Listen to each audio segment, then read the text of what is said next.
就是英雄重生到战争开始之前了，牺牲数亿人后，终于解决了恶龙。谁料到一招回到解放前呢？影子世界是忽然出现在大陆上的黑雾空间，一旦被吞噬，内部暗无天日，土地寸草不生。唯一活下去的办法就是抢在影子世界吞噬之前通关他们。男主戴基尔与另外5位队友并肩作战，终于推到了影子世界的最终 BOSS 恶龙面前。6人齐心协力，终于在大战后击退了敌人。为了这场战役，戴基尔真实的伙伴全部牺牲，仅剩的也就只有他们6人了。本以为最后一关挑战成功就能重返原本的世界，众人松懈下来，开始聊未来的打算。5位队友都很好奇，为何战争开始那几年，戴基尔一直没有出现在队伍中呢？要知道，他们能走到最后，戴基尔功不可没呀。戴基尔垂头，因为他只是一个平民。魔法师一直觉得戴基尔就算有神装都很难撑到最后，但是戴基尔不仅做到了，甚至还分析了龙眼魔法并进行了封印。要是他能早点出现在魔塔，自己一定会好好培养这个人才。骑士看出气氛低沉，问众人回到原本世界打算做什么。战士说他想去慰问死去战友的亲属，牧师想给牺牲的人立碑纪念，魔法师准备预防影子世界的危机再次出现。阿杰斯一声不吭，盯着戴基尔的视线微微偏移。至于戴基尔，想起昔日好友牺牲时不甘的目光，他也没想好是否该回到学院，准备去四处看看。然而异变陡生，恶龙竟然再次复苏了，他体内爆发出惊人的力量。魔法师确认恶龙死透了，但很有可能是传说中的恶龙心脏作祟，而他们是人类历史上第一次击败恶龙的队伍，所以根本就不知道如何防范。戴基尔试图解析魔法并封印，可惜那并非魔法，只是纯粹的魔力暴动。6人只能遗憾地迎来世界末日的结局吗？戴基尔不甘心，战友们的牺牲，好友的死亡让他无比痛苦。但等他再次睁眼，却发现自己出现在一面镜子前，镜子中的自己恢复了年轻时的模样，而且正在学院的大会堂前。明明已经牺牲的导师站在高台上宣布，他们只会招入学考试的前600名学生，而考核内容就是通过影子世界，当然这是模拟的影子世界。戴基尔不敢置信，这一切竟是如此的眼熟。听到3613年的那一刻，他才终于确认了自己重生了。戴基尔离开大会堂，不明白自己为何会在这里。记忆中和恶龙对战是在3616年开始的，此后他们一直在影子世界待了数十年，可最后什么都没有了。那他经历的那些地狱究竟算什么？但戴基尔确信那绝不是梦，学院里的每一个风景他都记得。就在他发呆的时候，负责带他的学姐找了过来。这位学姐戴基尔也有印象，她是火属性的天才魔法师，在学院中可是排名第1的强者。她专门过来确认戴基尔是否能参加影子世界的战斗，然后发现了戴基尔的身份是平民。她有些担忧戴基尔的身份，因为这所学校有隐形的歧视，平民就算被录取了也只能进入 B 班，而贵族必然能够成为 A 班的学生，不管再有才能，平民都无法接受最好的教育。戴基尔认为这就是大部分魔法师天赋被抹杀的原因。学姐带着他去了任务大厅，发现戴基尔竟然一点都不惊讶。虽然戴基尔说他见过类似的建筑，但学姐却知道能和学院任务大厅相比的建筑根本就没有。这个时候另一个学长找了过来，他一来就叫住了学姐。戴基尔对他依稀有些印象，此人似乎是水星魔法师，和学姐的关系很恶劣，学姐也超讨厌这人，两人一见面就阴阳怪气对方，向戴基尔演示了什么叫水火不容。本来学长觉得戴基尔还挺有礼貌，结果一查发现他是平民，顿时嘲讽学姐，说两人非常适合组队。走前还告诉戴基尔，就算通过考核也只能去 B 班，还不如直接放弃考试。学姐非常生气，发誓一定要让戴基尔及格。戴基尔确认他似乎回到了过去，心中忍不住升起一丝期待，或许自己的伙伴还活着呢。他在考场扫了一圈，没有看到熟悉的身影，但少女的声音却从身后响起。看到已经牺牲的伙伴蒂卡再次出现，戴基尔下定决心，这次一定要阻止悲剧发生。这个时候两人还不认识，上辈子他们也是在入学考核中相识，所以戴基尔说什么都要阻止他出事。学姐还在告诫戴基尔不用担心，这次考核虽然是模拟影子世界，但是学院有安全设施，学生受到致命伤害时会立刻脱离的，但也代表学生可以使用魔法攻击其他学生。学长在旁边阴阳怪气，戴基尔绝对过不了关，但他带的学生竟然就是戴基尔上辈子的队友之一阿杰斯。这位队友还是那么不喜欢说话，但戴基尔知道他非常可靠，也很厉害。学长表示学姐不过是运气好抽到了好苗子，学姐也知道对上魔剑是不容易，让戴基尔一定要小心。考核开始，戴基尔他们这一队是6个人，入场就是在平原赛跑，期间可以使用魔法阻击对手，只有前3才能获得胜利。戴基尔还在琢磨，阿杰斯上辈子也活到了最后，莫非他和自己一样都回来了？但他看不透阿杰斯的表情，对方却知道戴基尔的名字，还看了他的能力报告，并表示戴基尔不用紧张，自己不会对弱者出手。戴基尔估摸着他应该是没有记忆。比赛开始后，阿杰斯一骑绝尘，戴基尔和蒂卡并肩而行。这个时候蒂卡还不认识他，但性格和以往一样，很喜欢毛茸茸，也有些傲娇。熟悉的对话让戴基尔有些怀念。此时一道火光冲来，戴基尔一把推开旁边的蒂卡，是跑到前头的选手攻击了蒂卡。对方嫌戴基尔多管闲事，正准备揍戴基尔，结果下一秒就被蒂卡的锋刃砍出了比赛。现场参加比赛的只剩下5人了。蒂卡说戴基尔救了自己，但自己帮戴基尔淘汰了想攻击他的人，所以他们俩已经是两不相欠了。戴基尔无奈的笑笑答应了。随后蒂卡使用了自己的秘密魔法。这个时候考官们还在讨论考生，他们觉得今年的考生中有魔剑士阿杰斯，那可是贵族中的榜样。他们记得这一组内还混了一个平民，顿时嘲讽此人倒霉，竟然跟贵族分到了一块。这个时候阿杰斯已经冲到了最前方，后面跟着的2人本以为就能这么获胜，没想到很快被一阵风刮断的树木压死，当场脱离世界。而阿杰斯用武器切开的锋刃再次向前。蒂卡淘汰了另外2名选手，但他并没有打算放过戴基尔，还让戴基尔直接投降，免得自己动手，因为他看不惯戴基尔一副熟悉的嘴脸。只是蒂卡没想到戴基尔竟然会拒绝，所以他不打算给戴基尔机会了，同时启动多发风信魔法，可惜对戴基尔并没有效果。戴基尔甚至还能指导他魔法阵的细节问题。蒂卡表示这一次他可不会失手了，于是再次对戴基尔发动攻击。可戴基尔是满级回归的大佬啊，稍微搅动一下空气，蒂卡的攻击就被拨开了。蒂卡惊恐地发现戴基尔竟然会魔法的逆向演算，要知道逆推必须要比对手高出好几环才能做到啊，最低等级的戴基尔怎么可能做得到？但他的攻击再次被打断，也就是说戴基尔的实力真的比他强。不过蒂卡并没有放弃，再次发动了新的攻击。戴基尔知道蒂卡绝对是很强的存在，在今年的新生中甚至是顶尖级别的，但这样远远不够，未来的他会因此牺牲，所以他希望蒂卡能变得更强，这才打算在考核现场赢过蒂卡，因为只有长了教训，他才会脚踏实地的训练。戴基尔一边打一边告诉他，自己的敌人并不是蒂卡，而且这场考试的目的也不是魔法竞争，而是看谁能抵达终点，同时在这里受到致命伤害也不会死，所以只要用上这个手段也能赢。他对着自己使用了火系魔法，一个冲击弹射起步，蒂卡被冲击波掀翻，感慨戴基尔真是个疯子。此时阿杰斯已经快抵达终点了，没想到戴基尔从半路杀出。阿杰斯表示不知道他是如何突围蒂卡的，不过他收回对戴基尔是弱者的判定，并立刻释放了魔法之剑，准备击败这个冲过来的对手。阿杰斯也看出他用的是魔法逆推，而戴基尔竟然还能剥夺他一半的控制权。不过阿杰斯很快判定可以使用强攻。戴基尔知道他非常有天赋，但很可惜他的天赋被自己反过来利用了。借由阿杰斯打出的冲击波调整位置，戴基尔直奔终点现场，在阿杰斯之前越线并取得了胜利。而戴基尔之所以这么做，就是为了让2人变得更强，这样他们才能阻止之后可能发生的悲剧。然而即使这样，戴基尔依旧没有被分到 A 班，因为学院的贵族派老师们认为 A 班是优秀血统和高等贵族的世界，没有接受良好教育的平民根本不配进入。但是校长却说有老师推荐另一位学生进入 A 班，是学院鼎鼎有名的教授小黄，而他推荐的人正是戴基尔。不过戴基尔进的还是 B 班，同样被分来的还有蒂卡，他非常嫌弃破败的教室。此时老师还在上面给他们讲魔法师环级，一般分为1至7环，分到 B 班的都是最低的1环。老师还非常看不起1环的学生，但蒂卡分明是2环，就是因为失误才被分到了这里。只是他没想到戴基尔竟然也在 B 班，可戴基尔明明赢了魔剑士呀，这让蒂卡非常的不爽。而戴基尔其实和小黄教授沟通过，对方得知他赢了魔剑士阿杰斯，本来是想把戴基尔编入到 A 班的，但贵族出身的教授们极力反对，看来贵族与平民之间的隔阂很难消除啊。可一旦拘泥于形式，就会错过很多值得打磨的原石。上辈子他的2位好友就是因为得不到良好的培养而败北，这一次他说什么都要为他们争取机会。蒂卡没想到自己会被分到 B 班，非常受打击。没想到这个时候分到 A 班的哈顿找了过来，他知道蒂卡是男爵千金，便表示自己正在寻找队友，还说自己之后会进入蓝月，那是聚集在 A 班的精英队伍，学院内也排名第1。蒂卡知道加入或许能进入 A 班，可是哈顿提出的推荐条件是和他交往。蒂卡震惊，他们才第1次见面呢，但哈顿却说他在考核现场跟蒂卡一见钟情，认为身为贵族的蒂卡不该和肮脏的平民待在 B 班。蒂卡移开视线，表示自己再想想吧。哈顿把木质的匕首送给蒂卡，并表示这是故乡的习俗，只送给心上人的礼物，匕首会变成黄金项链，这对蒂卡来说有些贵重了。就在蒂卡犹豫的时候，戴基尔却说挺好，并表示自己和对方有同样的想法，当然并不是指交往，而是希望和蒂卡一起组队。蒂卡却说第一的队伍和新人队伍，他当然知道选哪个。戴基尔叹气，这就是蒂卡上辈子做的最错误的选择，没办法，他只能先留一封信。蒂卡一开始以为是情书，而戴基尔却悄悄告诉他要找没人的地方看，最好看完后就烧掉。蒂卡有些紧张，背过身悄悄看了一眼，神色变得十分恐怖。戴基尔估摸着蒂卡看到信后一定会很生气，随后他在庭院中见到了一个蓝发少年，自己终于找到上辈子的第2位好友了。这人叫普兰，是前世战役中速度最敏捷的剑士。上辈子的普兰还没有接受过良好的魔法指导，就有那样的成绩，想必经过正规的指导会变得更加强大。这个时候蒂卡找了过来，问戴基尔怎么知道信上的事情，戴基尔却让他小声一些，下面正在演习呢。蒂卡一看到下方的普兰就慈母心大爆发，觉得这么可爱的生物就该被他养。只是让戴基尔没想到的是，这个时候的普兰竟然用的是巨剑，而他的对手是精英班的红毛，对方非常看不起来自 B 班的普兰，结果开场就差点被普兰压制。蒂卡觉得普兰有点实力啊，但戴基尔却看出来普兰只是在乱挥舞武器，不明白他为什么会在这时候选巨剑。敌人红毛反应过来，迅速逆转攻击，他做出假动作吸引普兰动手，再趁机变化姿势将普兰的武器打飞出去。普兰武器脱手后只能认输。蒂卡觉得普兰很努力，但有些可惜，也不明白他为何要选巨剑，因为这完全不适合他的风格。没想到这个时候红毛输了比赛，竟气急败坏的攻击普兰，戴基尔立刻冲下去阻止，裁判也是个二逼，竟然就这么看着。戴基尔挡下红毛的攻击，讽刺他输了比赛还要动手，是忍不了自己陷入被动，还是嫉妒普兰比他更有天赋？红毛咬牙切齿，放下狠话后便离开。但普兰看见戴基尔帮他挡住攻击，顿时有些羞涩。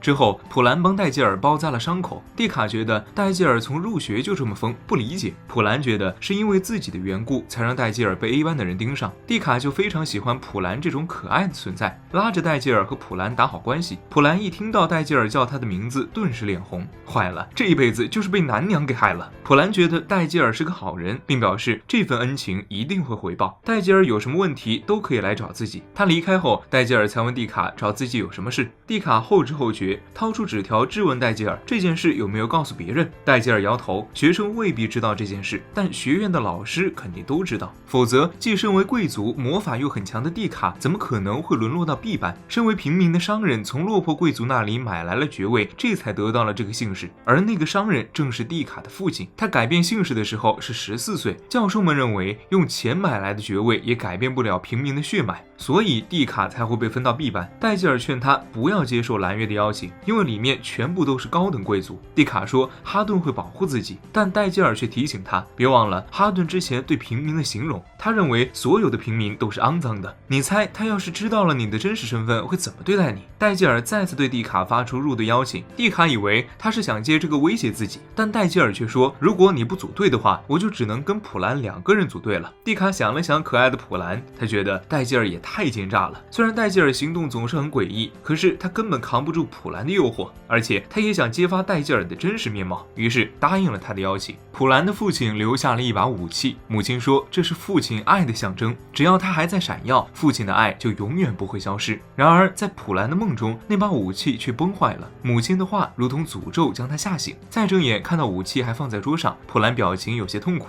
第二天，戴基尔带着2位队友找到小黄教授，小黄还给他们准备了小点心和茶水。他问戴基尔选择和2位组队的原因，戴基尔表示想在排名赛考核中提升名次并进入 A 班。看到小黄一脸严肃，普兰就担心这个考核是不是很难，于是小黄给他们科普了一下排名赛。排名赛是通过各年级比赛来决定学生排名的考试， A、B 班级会联合进行，参加条件是组成3到6人的队伍，考试形式为2支队伍互相对战，赢的一方就可以升级。那这么说，人数多的就占据优势咯？小黄摇头，也会根据个人的成绩做评判，主要是看学生在队伍的获胜中做出了多少贡献，毕竟要检查学生各方面的能力。但这仅仅只是预赛，决赛是通过预赛后后进入影子世界战斗，而决赛获胜的前9名将会获得王者的称号。好家伙，真是排位赛！那请问有巅峰赛吗？能够成为王者的9位学生就可以从 B 班晋升到 A 班，所以排名赛又被称为升级赛。可至今为止，没有一人升级成功过，因为 A 班和 B 班的起跑线就不一样。过去考试的前几名都是 A 班，小黄直说他们没有希望。即使如此，戴基尔仍然想挑战。那些教师们总是把 B 班就算有天才也教不好这句话挂在嘴边，这不过只是单纯的借口，所以他想狠狠拔一把脸。小黄并不介意戴基尔在他面前说这种话，他反而希望戴基尔他们能获胜，改变这个学院的腐败机制。于是小黄问2人愿意和戴基尔组队吗？2人自然是同意的。之后3人前往训练场地，只有 A 班能够使用精致的训练场，而他们能用的只是又老又破的废弃仓库，就连木地板都发出不堪重负的咯吱声。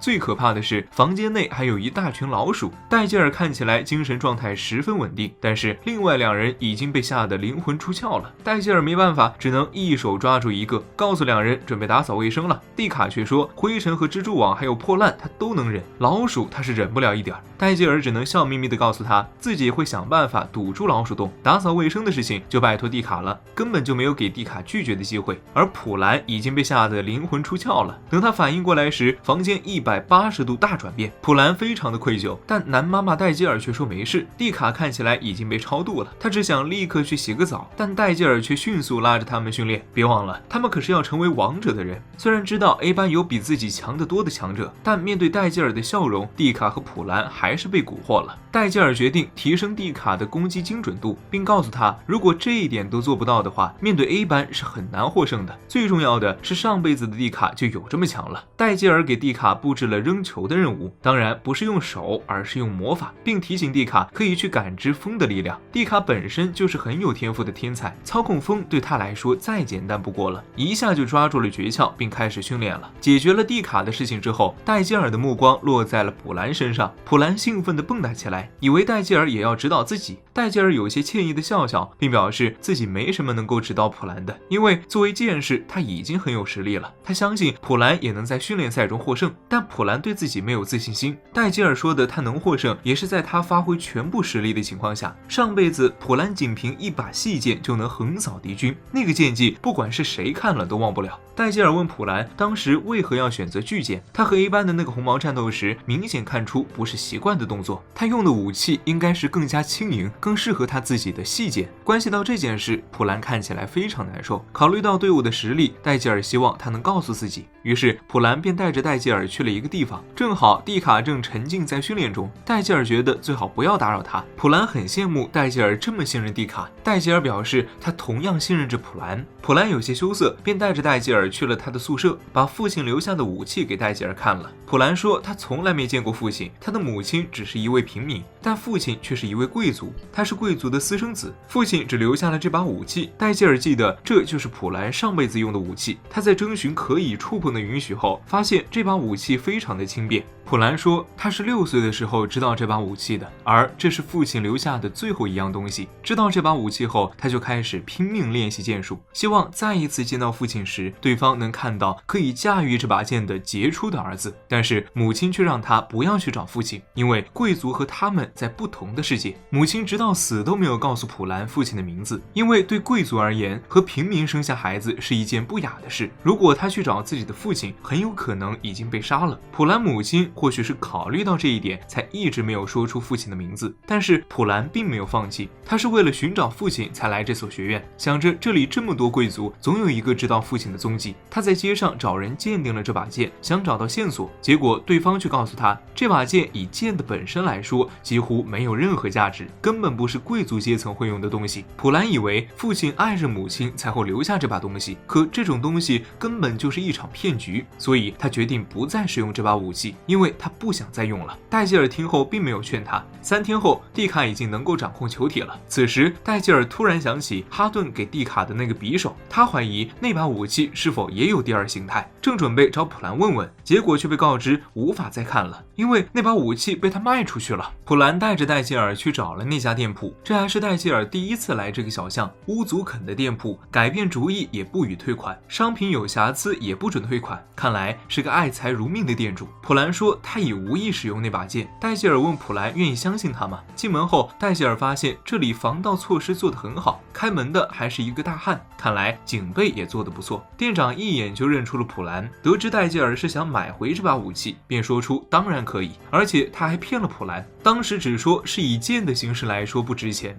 可是他没有告诉普兰，这个东西很有可能是空刃，相当于贵族送给情人的箱子，只是他不知道该如何打开，而他拿到手之后再转卖给普兰，竟然要40枚银币，普兰卖掉的时候才只收了3枚银币，这家伙钻了空子，骗了普兰一波。戴吉尔毫不犹豫花了40枚银币买了下来。店长因为不知道该如何打开，所以没有拒绝，而戴吉尔因为有逆退的鉴定眼，直接就看出了武器的开闸方式，抓着剑鞘递给了普兰，让他以指甲按住剑柄的凹槽，一旦抽出来就是一把似银非银的剑刃，和普兰记忆中之前的模样完全不同。戴吉尔说那是由布朗金打造成的高级武器，这玩意儿是只用于打造最高级装备的金属。旁边的店长眼珠子都瞪出来了，而这把剑的光泽正是上辈子普兰使用的那把武器的光辉。店长一看就反悔了，想让守门的拦住他们。戴吉尔表示刚才你不也是这么坑普兰的吗？反正自己都买回来了。店长明显想出尔反尔，可惜戴吉尔躲开了壮汉的攻击，普兰也直接握着武器挡在了他面前。他不爱战斗，但如果有人要伤害戴吉尔，那自己绝不会手下留情的。被戴吉尔小声提醒，你不是不想用这把武器吗？普兰顿时就脸红了，但戴吉尔并没有在逗他，而是说想见见普兰真正的实力。戴吉尔知道普兰非常适合这个武器，只是不知道他现在是否有实战经验。但此时普兰身上的魔力爆发，壮汉看见普兰的眼神觉得不错，但他没想到普兰的速度会这么快。不过普兰有段时间没用过细剑，所以不太能够掌握攻击距离。壮汉还会故意卖破绽，趁普兰攻击他的时候一脚将其踹了出去。普兰的武器落地，戴吉尔在旁边疯狂打助攻，你要相信你的父亲啊！此时普兰看见了剑上的2行字，他再次握紧了武器。普兰估摸着戴吉尔可能知道这个剑上的字，只是不知为何会现在才说。不过没关系，他现在只想将胜利献给戴吉尔。普兰在对方再一次卖破绽的时候又冲了上去，戴吉尔以为他吃一堑还要再吃一堑，没想到普兰直接横刀切开了人家的宽剑，一拳锤到壮汉的下巴上，把人给锤晕了。看来没有这把剑自己就要倒下了。普兰对父亲的看法有了些变化，至少他对自己的母亲是看重的。店长表示这个大门只有壮汉能打开。下一秒普兰直接用武器切开了大门，带着戴吉尔头也不回地离开了。店长目瞪口呆，却没办法。回去路上，戴吉尔还请普兰吃了烤串，普兰非常感激戴吉尔，不仅是烤串，还有武器的事情，戴吉尔并没有介意。他知道普兰也有自己的隐情，如果是平时他不会多嘴，可现在他们是队友，同伴有困难他肯定是要帮忙的。普兰泪流满面，失去母亲后又被店长骗得对父亲失去希望，但是戴吉尔却帮他重振了希望，还称呼他为伙伴。普兰非常的感动，觉得自己遇到了很好的队友。普兰解开心结后，蒂卡也成功掌握了风系的控制魔法。他本来想找戴吉尔他们炫耀，转头却发现两人都不见了。正好趁着这个机会，蒂卡再次瞄准墙上的目标，这次联合攻击能够全部命中目标了。蒂卡兴奋地蹦跶起来，然后离开训练室去见了哈顿。A 班的学生觉得蒂卡是来长见识的，哈顿还请蒂卡吃了顿饭，蒂卡倒是没和他客气。哈顿以为蒂卡一定会答应他的条件，没想到蒂卡竟然把匕首还了回来，拒绝了交往和加入蓝月的邀请，并表示自己已经加入了 B 班的队伍。哈顿以为蒂卡是被威胁了，蒂卡摇头，一开始只是赌气，可是戴吉尔确实给了他很好的指导，而且哈顿其实平民，并没有盯着的想法。蒂卡直接坦白自己也是平民，哈顿的表情瞬间就变得厌恶起来，但他还是觉得蒂卡是在开玩笑，但蒂卡却说出了自己身为贵族被发配到 B 班的原因。不过现在他觉得这样挺好的，至少他的队友不会用哈顿刚才的眼神看他。果然哈顿的嘴脸瞬间变了，早知你是平民就不邀请你了。不过他们坦白倒是让人意外，蒂卡直接表示他们会参加考核，下次见面就是敌人了。哈顿之所以讨厌平民，是因为他亲眼看到平民斩首了自己的父亲，所以因此恨上了蒂卡他们的队伍。自从解开心结后，戴吉尔三人的小队在预赛大杀四方，人数多又怎么样，直接秒了，就这么一路挺进到前30，但他们的小队也被彻底盯上了。 A 班的教授听说 B 班的学生到了前30，甚至有可能晋升到 A 班，他绝不允许神圣的 A 班被玷污，尤其是他带的还是 A 班的精英队蓝月，就连阿杰斯也在里面。教授要求蓝月小队在排位赛全面狙击戴吉尔三人，绝不能让他们登登上王者的位置。他觉得阿杰斯对上戴吉尔一定有胜算，于是命令他为小队队长。而阿杰斯从上次输给戴吉尔后就一直记着仇，这次说什么都要打败戴吉尔。结果刚出门就被红毛和哈顿拦住了，两人都和蒂卡还有普兰有过节，想要亲手毁掉他们。阿杰斯表示无所谓，但要求他们不准对戴吉尔出手，因为要打败戴吉尔的是自己，不是你们仨分了，其他队友就只能蹭蹭助攻呗。戴吉尔算算时间，第2轮训练可以开始了。蒂卡以为他要做什么特训，结果就被带到了图书馆，而且学的竟然都是历史相关的。蒂卡不明白他为什么要这么做。戴吉尔表示，学院模拟的影子世界都是历史上曾经存在过的地方，里面会重现发生过的各种历史事件，他们只要阻止事件就可以通关，所以学习历史知识可以寻找到线索。原本没人知道会抽到哪个时代，可惜戴吉尔是重生回来的人，他说自己随便挑了可能会被选上的世界。蒂卡本来觉得这个不太靠谱，戴吉尔以退为进，既然如此，咱们就把所有历史书都读了吧。看着那一墙的书，蒂卡两眼一黑，决定和普兰还是先把眼前的书翻完吧。普兰看书的时候忍不住偷看戴吉尔，蒂卡顿时露出挪鱼的笑容，他忍不住故意去逗普兰，来打牌，我先出，一对 gay。两人聊天的时候，书飞到了戴吉尔头上，他露出了一个和善的笑容，两人顿时老实了。就在这个时候，阿杰斯竟然找了过来。普兰觉得两人的氛围不太对，戴吉尔却知道阿杰斯是来找自己宣战的，他是那种很尊重对手的人，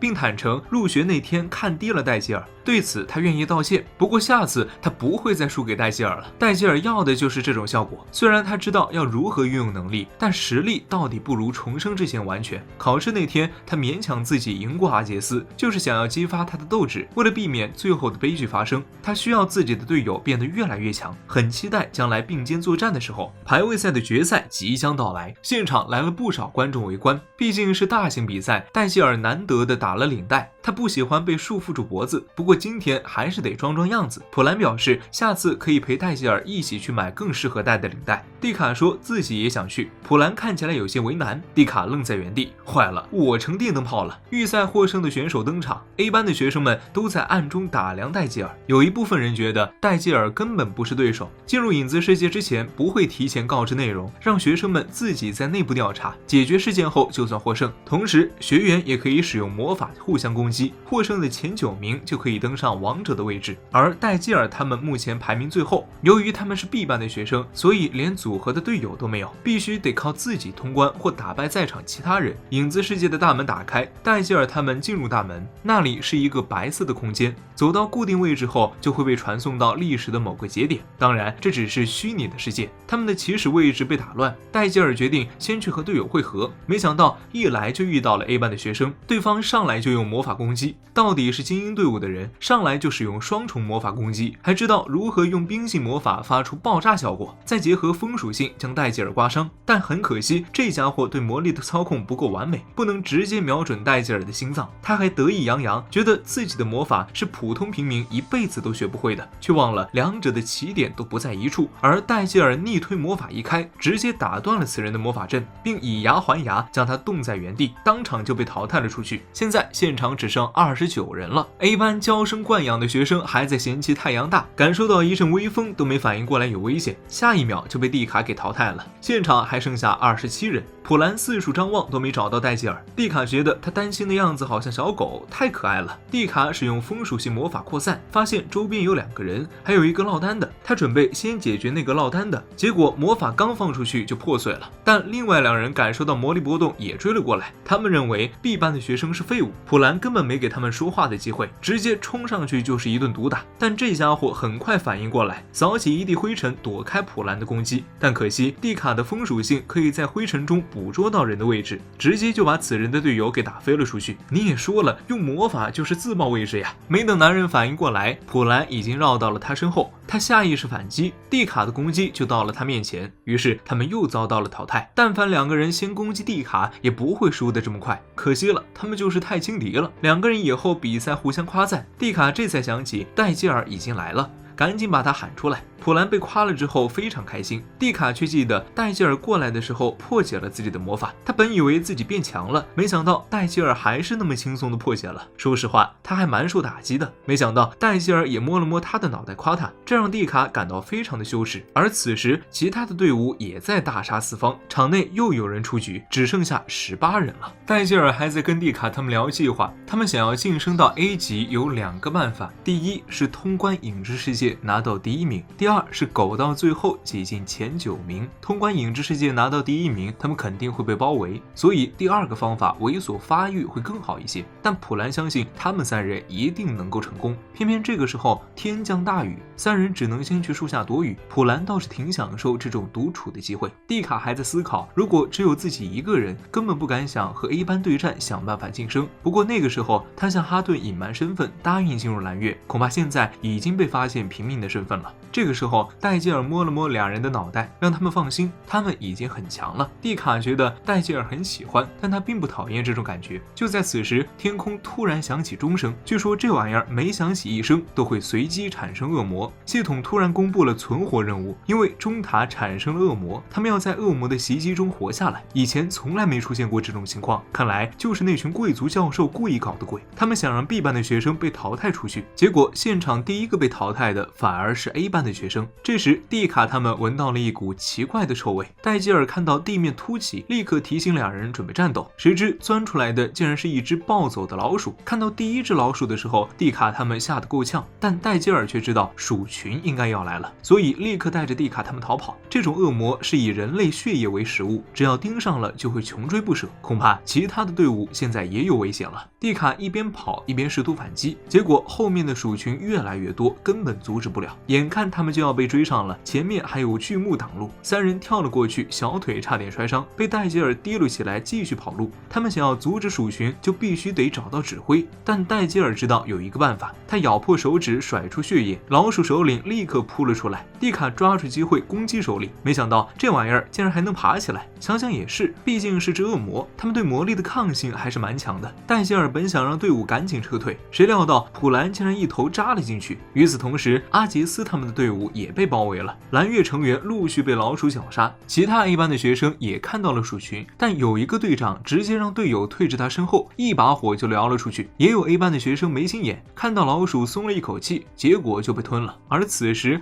普兰并没有被老鼠吞没，他正在老鼠群中寻找首领，而戴吉尔在外面疯狂地挖普兰。蒂卡目瞪口呆，什么情况？但戴吉尔是触发了 PTSD， 他想起普兰上辈子死亡的场景了。但此时鼠群突然爆发，刚才的首领竟然被普兰给击杀了。讨伐首领的任务结束，普兰从里面逃了出来，但因为力气耗尽晕倒。戴吉尔一把接住普兰，让他先休息一会儿。戴吉尔让蒂卡先看着普兰，自己走出去陷入沉思。他明明有可以让2人无伤通关的办法，可因为看着2人成长的实力十分开心，没想到事情变成了这样。他可不是为了失去同伴才来到这里的。戴吉尔的目光落在了远处的钟塔上，他回去后普兰已经醒了。戴吉尔决定带着他们前往钟塔，这一次他不能再失去任何一位队友。阿杰斯他们也来到了钟塔下方，按照任务来说，他们只要停下钟塔就算胜利，但刚到下方就被劈头盖脸的狂风砸了过来。阿杰斯他们一下被淘汰的只剩3人，刚巧就是盯上戴吉尔的那3人，而阿杰斯立刻猜出是戴吉尔他们，迅速朝着高塔的方向冲了过去。不过戴吉尔一行人一直在上方攻击，所以他们想突围也不容易。不过因为有阿杰斯在，所以蒂卡的攻击被挡住了。戴吉尔没有让他继续攻击阿杰斯，主要是攻击其他前往这边的队伍，这样他们就能暴露位置，把所有人吸引过来。戴吉尔要的就是把他们凑到一块儿。蒂卡虽然不理解，但他相信戴吉尔，所以照做了。另外2人的实力就不如阿杰斯他们了，很快被蒂卡淘汰掉了。就在阿杰斯他们准备进入大楼的时候，戴吉尔伸手靠在高塔的墙上。阿杰斯他们开门进来，却发现另外2支 A 班的队伍也在，而且他们认为是阿杰斯一行人趁机偷袭，怒斥他们作为学院第1队伍竟然如此卑劣。即使阿杰斯他们说不是，这些人也不相信。信，毕竟能连续发动那样攻击的人，在他们看来只有蓝月的人做得到。阿杰斯明白，即使他们说是 B 班的学生做的，这些人也不会相信。对方立刻朝着阿杰斯发动攻击，手下的人还以为成功了，毕竟他们的队长火系魔法是最强的。可惜下一秒，这些队员就被阿杰斯给封锁了心动。火男见状，立刻呼叫其他队的成员帮忙，毕竟不打倒阿杰斯，他们是无法登上王者的。另外一支队伍想了想，也加了进来。然而这些人根本不是阿杰斯的对手，楼下打得热火朝天，戴吉尔他们在楼上暗中观察，直到下方的声音消失。戴吉尔立刻提醒蒂卡他们做好对抗，他挑拨离间的计划失败了，因为系统的广播一直没有出现淘汰的声音，也就是说其他人还活着。阿杰斯三人率先走了上来，他把其他班的学生都给冻住了，并告诉戴吉尔，想要登上王者就先证明自己的实力。他率先对戴吉尔动手，普兰和蒂卡被红毛和哈顿拦住了。戴吉尔像是被冰柱打翻在地，但阿杰斯知道他不可能这么轻松倒下。阿杰斯刚靠近戴吉尔，就是一招岩石突袭，并且再次启动逆向推演，旁边的冰柱被戴吉尔给撕裂了，整栋大楼浮现出诡异的红光。戴吉尔正在尽可能的加快速度。红毛发现普兰不用巨剑了，很不爽，但他没想到普兰速度竟然会那么快，快到自己的剑术对他一点用都没有，和上次比赛简直判若两人。红毛不明白他为何在如此短的时间内变得这么强，普兰表示自己没有回答的义务。红毛只能期待哈顿赶紧过来支援。此时哈顿正在跟蒂卡对线，他记得蒂卡是2环魔法师，可蒂卡此时的魔力所剩无几，近战对他来说非常不利。就在此时，旁边的冰柱突然坍塌，灰尘阻断了哈顿的视线。他觉得蒂卡那边应该也看不见，但他没想到蒂卡竟然能在烟雾中找到自己的位置，而且烟雾还不断朝着自己飘散。他始终没法锁定蒂卡究竟在哪里，蒂卡却通过风向找到了自己。不过哈顿的匕首项链可以驱散灰尘，等蒂卡反应过来，这家伙已经扛着大刀冲向了自己。蒂卡迅速躲开了砍击。哈顿表示这个神器是蒂卡这种平民不配拥有的，在他看来，平民和贵族一切都是不一样的，不论是阶级能力还是才华都不同。他说从出生开始就不一样，他可不想把自己和平民那样的垃圾混为一谈。一想到自己父亲的死，他恨入骨髓。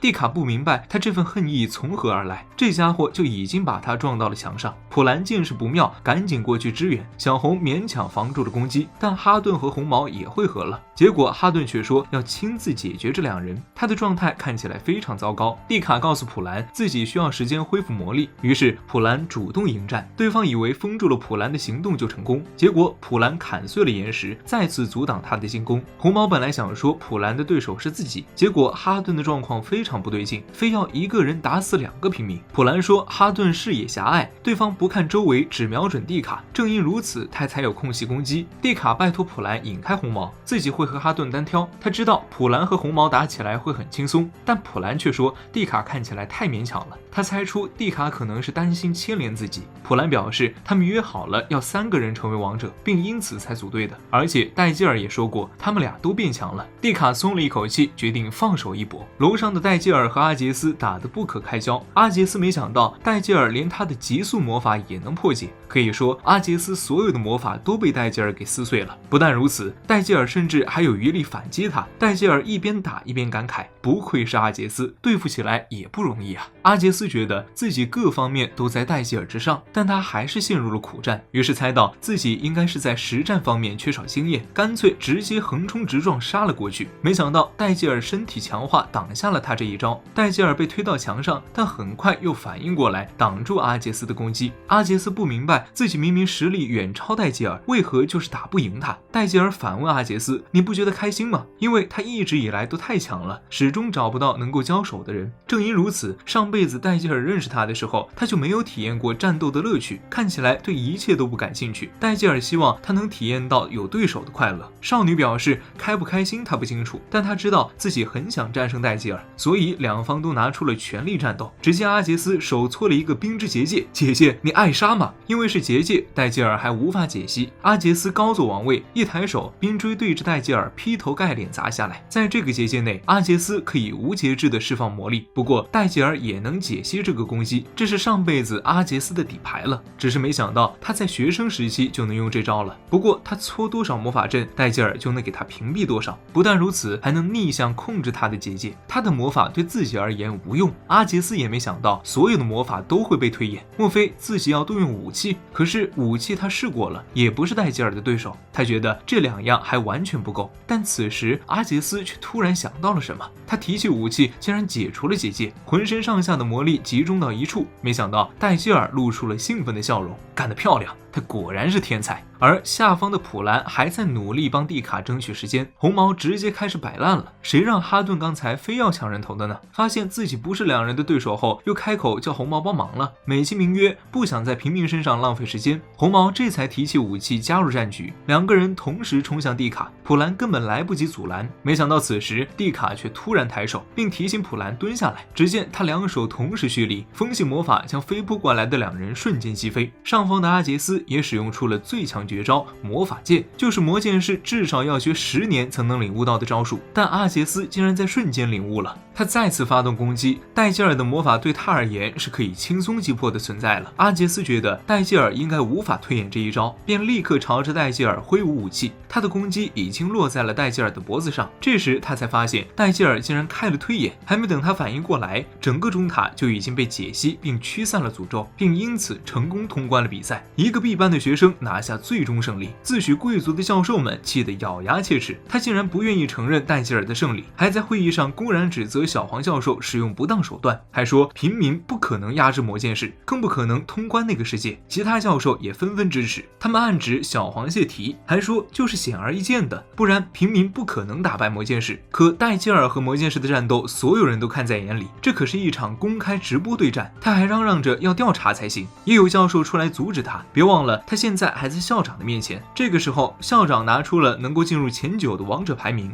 原来他早就有了想法，只是想听一下大家的意见。谁料到 A 班的老师竟然给出了一堆没用的胡言乱语，教授顿时就破防了。随后戴吉尔又去见了阿杰斯，按照计划，他们是想让 A 班的学生内斗，这样他们就能渔翁得利。不过阿杰斯识破了这个计谋，也正因如此，戴吉尔才实现了第2个瞒天过海的计划，直接解决中塔，通关影子世界。虽然他率先抵达了高塔，但想解析整座塔需要时间，毕竟是足以名留历史的魔法装置。好在阿杰斯非要跟他单挑，要不然剩下的 A 级学生全部涌上来，他恐怕只能举手投降了。阿杰斯反应过来，戴吉尔并非要和他决斗，而是放眼了大局，这和入学考试是一样的。阿杰斯无奈地笑了，看来自己从那时就落入戴吉尔的计划了。他承认自己是彻底的输了，戴吉尔却说他也是侥幸获胜，如果阿杰斯的剑再快一些，或许自己就没办法通关了。没想到此时普兰赶到了现场，他表示不会再有下次，到时候他会代替戴吉尔和阿杰斯战斗。2个人非常护短地冲到戴吉尔身边，戴吉尔就像一个温柔的男妈妈，把2孩子哄得乖巧听话。看到这一幕，阿杰斯忍不住失笑，但他输给了戴吉尔。A 班的教授估计想找他的茬，但在临走之前，阿杰斯问戴吉尔自己可以加入他的训练吗？蒂卡本来想拒绝，没想到戴吉尔直接给了时间地点。阿杰斯点了点头，走的时候竟然面带笑容。之后戴吉尔又带着2人去见了小黄。小黄在宣布他们的成绩之前，竟然先端上了一份超大蛋糕，这个是著名的贵族蛋糕店，据说预定1个蛋糕要提前很久。蒂卡本以为获得蛋糕就代表着有好结局，小黄却故意逗他们说是安慰奖，但很快又公布3人成功登上王者，能够顺利晋级到 A 班了，还给他们分了蛋糕吃。能打脸那死胖子教授，他太爽了。看到戴吉尔获得胜利，小黄非常的欣慰，他是看着戴吉尔在孤儿院长大的，那个时候戴吉尔就想学习魔法，是小黄亲手教导他长大。看到孩子变强，小黄非常的欣慰。暑假，蒂卡把另外2个队友捞出了家门，他表示之后升级到 A 班肯定会忙起来，不如趁暑假好好玩一通。面对普兰期待的目光，戴吉尔无法拒绝。买衣服的时候，蒂卡让戴吉尔给他选选，结果戴吉尔的目光落到了普兰身上，这让蒂卡非常的不爽。这个时候，普兰都在给戴吉尔挑领带，戴吉尔半蹲着，腿都要麻了，只能把求助的目光投向了蒂卡。蒂卡摇头，爱莫能助啊 ，sorry。最后终于帮戴吉尔挑到合适的领带，普兰非常开心。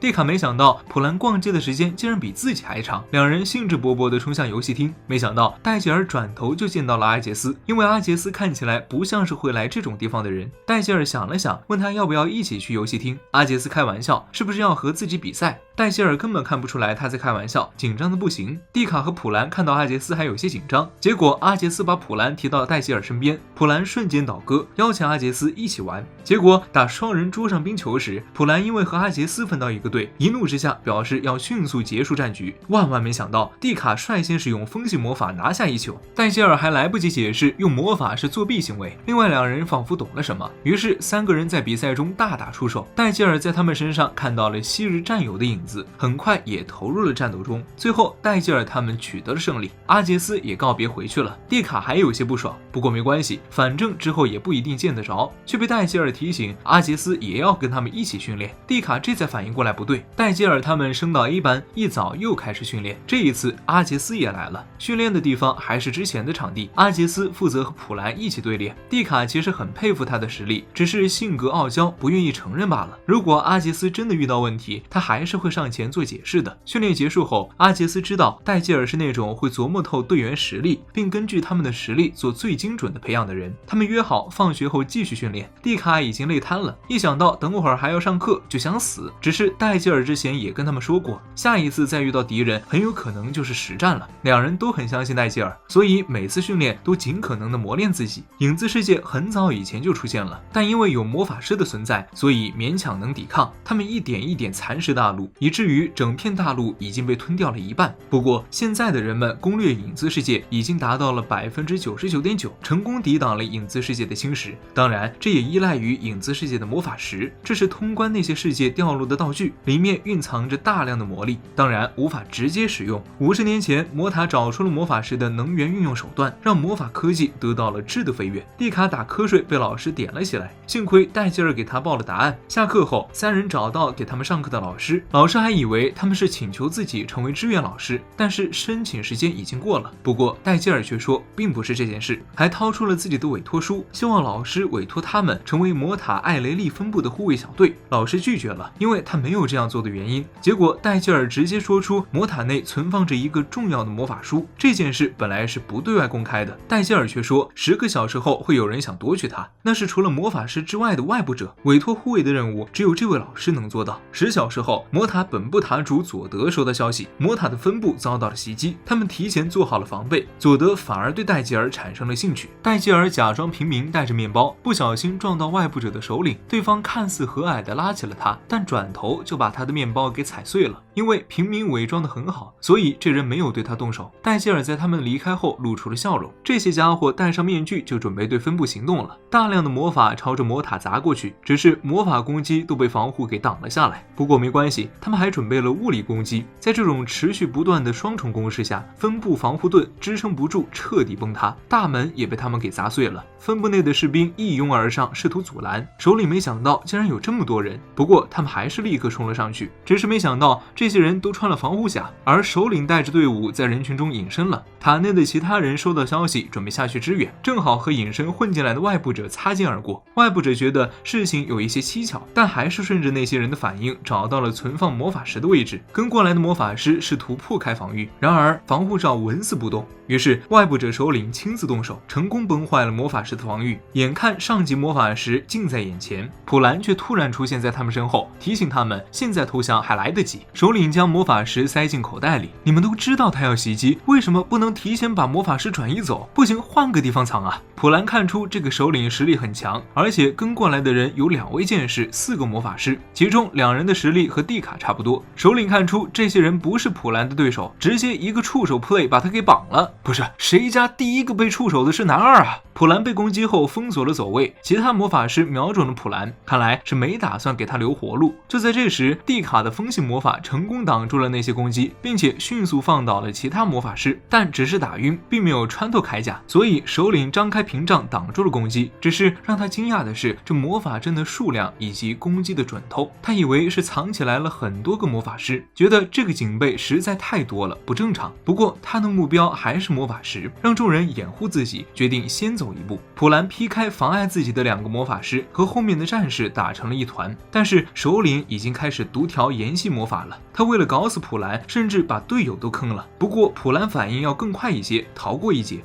首领干脆把自己裹成了岩石，普兰的攻击根本不起作用。而且首领也找出了蒂卡的位置，他猜测有人已经提前知道自己会来了，于是问两人究竟是谁暴露的消息。但是蒂卡一直没说，他故意发言激怒了此人。蒂卡也不是吃素的，普兰帮他掩护的时候，蒂卡就操控石头打了这人的脸，结果把他惹怒了，准备动真格，然后逼格搞得十分牛逼，结果就是把地板炸穿，开始跑路。两人也不气馁，能对战到这一步，他们已经很满意了，下次再好好练习一下就好。只是两人非常担心戴基尔的情况，因为戴基尔目前为止都没有出来过，看来是专门去拦截此人了。外部者拿到了魔法石，以为赢定了，没想到就被戴基尔给堵了。戴基尔把外部者对他说的话还了回去，都说了不要走夜路，容易出事，让你踩我面包，这下被锁定位置了吧？外部者意识到这一切都是戴基尔搞的鬼，于是决定和他打一场，结果攻击都被戴基尔给破解掉了。戴基尔一手就压制了这个外部者，并重新回收了魔法石。男人十分惊讶，戴基尔是怎么使用未加工的魔法石的？他在被压制的时候立刻启动了面具，直接给戴基尔来了一个变身哥布林，汗流浃背了吧老弟？人类是有极限的，我不做人了，我是魔兽。他对着戴基尔就是一顿猛攻，结果戴基尔还能抽空给他腿扎孔。然而魔兽可不是那么简单打败的，他还会偷袭，非常不讲武德。戴基尔陷入被压制的状况，这家伙竟然还想给自己搓个实锤。戴基尔使用逆转魔法开始破解，不过他破解的速度追不上这家伙搓的速度。外部者以为自己一锤把戴基尔打死了，正在得意洋洋，半路开香槟，结果戴基尔却从灰尘中毫发无损的出现。都说了有烟必无伤，怎么就不学呢？你们反派教程上没有这个知识点吗？戴基尔之前一直没动手，是在破解恶魔的本体，这家伙差点就被戴基尔撕裂了。好不容易扛住伤害，戴基尔手持魔法石，开始了自己的爆炸输出之路，一个光球就将魔兽给锤飞出去，当场把他锤回了人形。昏迷前还在问戴基尔究竟是什么人，戴基尔也不明白自己究竟算什么。但看到普兰他们扑过来，戴基尔又恢复了意识，只是他们并没有发现角落里有一个阴影消失了。而戴基尔他们保护魔法石的报酬，他只提出了一个要求，希望自己能和魔塔主佐德下一盘棋。老师将戴基尔送到了书房便退下了。戴基尔对佐德非常的了解，不论是现在还是将来，这人都是当之无愧的第一魔法师，也是他并肩作战的好友。佐德对戴基尔有些兴趣，他没想到戴基尔还采用了少见的棋盘规则，但这其实是上辈子的佐德教他的，虽然有一半是被强迫着学习的，不过现在想想倒也算是美好的回忆。而戴基尔在棋盘上提出了一个赌局，输的人要答应对方一个条件，而他给出的条件是输了就把如何使用未加工的魔法石的技巧说出来，但他想要的东西决定等佐德输了再说。两个人正在魔法塔交涉，此时阿杰斯避开了宴会，教授还跑过来找他的麻烦，觉得是他输了才导致贵族被说三道四，认为这一切都是阿杰斯的错，要求他滚出蓝月。阿杰斯想了想蓝月完全不在一条心上的队友，心中有些羡慕戴基尔三人的互相羡慕，当即露出微笑，摘下了蓝月的勋章。搞笑，还真以为他看中这个组织，教授当即就傻眼了。另一边，戴基尔还在夸普兰他们做的不错，但蒂卡认为他们这次没能伤到敌人，看来实力还是不够，问戴基尔还有提升实力的办法吗？戴基尔说13天后很有可能会出现影子世界，他们会加入攻略组前往影子世界，这并非学院的模拟赛，走错一步就是深渊，甚至可能会影响到世界，但他绝不允许这种事发生，也不会让任何人牺牲，为此他不惜利用一切手段。蒂卡觉得戴基尔真的很奇怪，分明是最低的等级，但强得离谱。他想知道戴基尔究竟是什么来头。蒂卡没有让他强行说出来，他是想知道真相，但是他想一点点搜寻真相。三人相视一笑，决定加强训练。之后一行人继续投入到训练中，阿杰斯也去单独找了戴基尔，在戴基尔的指导下开始了针对训练。见到蓝月的人直接无视了，普兰也找到了一位合格的老师，并在老师的指导下完成了训练。同时戴基尔帮蒂卡的魔力进行收束，阿杰斯的训练也到了尾声，他的魔力掌控越来越精进，结果却脚下一滑，不小心扑倒了戴基尔。戴基尔还没反应过来，阿杰斯却若有所思。13天后，学校突然公布影子世界出现，全校学生都被紧急通知到位，戴基尔他们都换上了作战服。蒂卡发现阿杰斯也加入了他们的队伍，这次他没有反驳，因为他知道他们需要这份力量。而戴基尔回到这个世界，目标就是重组之前的小队，并完美通关，拯救世界。那么本期视频到这里就结束了，我是小白爆肝队1号机，我们下期再见了，拜拜。